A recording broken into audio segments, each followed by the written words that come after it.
Hopefully between Black Friday, Small Business Saturday, and Cyber Monday, you found some great shopping deals this season. But today is Giving Tuesday, a day we can pay it forward.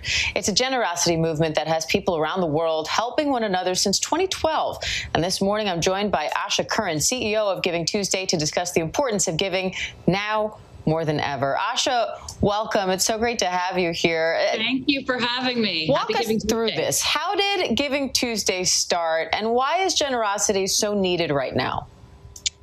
Giving Tuesday started in 2012 as a pretty simple and pretty U.S.-focused idea.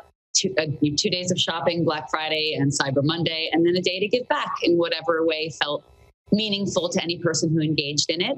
And 9 years later, it is a global year-round generosity movement with this one huge day of celebration and an activity in 75 official countries and unofficially all over the world. And I think generosity is always important, and people always want to show it, and it is universal and present everywhere. But yes, it is especially important right now. And it's inspiring how much of it there is. I think that, people are aware that they have a responsibility to take care of those in need, to assist nonprofit organizations, to look out for their neighbors. And we've seen that right from the beginning of the pandemic. There wasn't even a day's delay before people started to think about how they could help others, how they could heal others. And there's also, I think, something really interesting in that it makes people feel better to be generous. They're not just doing it for others. It's a sense of solidarity, right? It's a way that people cope with their own anxiety and their own uncertainty. So I think generosity brings something good to every side of the equation. And what about those who are struggling right now themselves, but still want to give? They still want to do their part to help. We are amazed to see that no matter how much people are struggling financially, they are still generous. Now, that does not always mean that they have money to give, but Giving Tuesday is not only about money. It's about giving in whatever way is possible, whatever way feels right. And so there are so many ways to be generous without having to give a penny, although people still are doing that. I was just reading a story from our leaders in Croatia about a local artist who is randomly putting his own paintings around the city for people to have as gifts. So people are bringing the most incredible creativity to their generosity and their generosity plans on this day. And something as simple as just checking in with a neighbor, bringing some company to somebody who's isolated, bringing a little bit of extra kindness into the world. All of those are forms of generosity as well. And what can we all do to help? Not only today for Giving Tuesday, but as you say, it's not really just about this one day. So in general, what are some out-of-the-box ways people can help that might not be so obvious to them?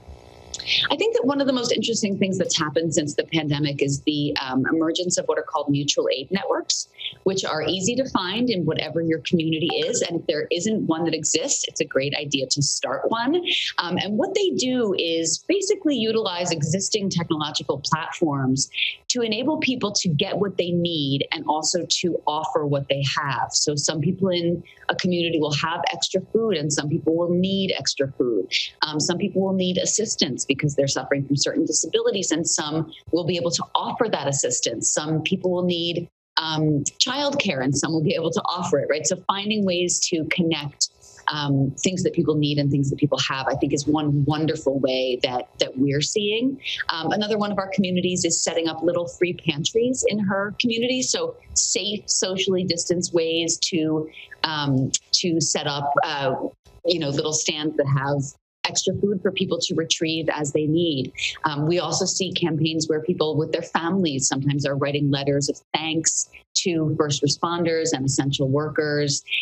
All of those don't involve spending a penny, but they're really, really meaningful. Oh, they sure sound like it. And you called it a mutual aid society. If you just jump on Google, can you find one of those? Or mutual aid network, right? They're easily findable and very possible given all of the various platforms that exist to set them up. So I think they're helping to meet some very basic and immediate needs.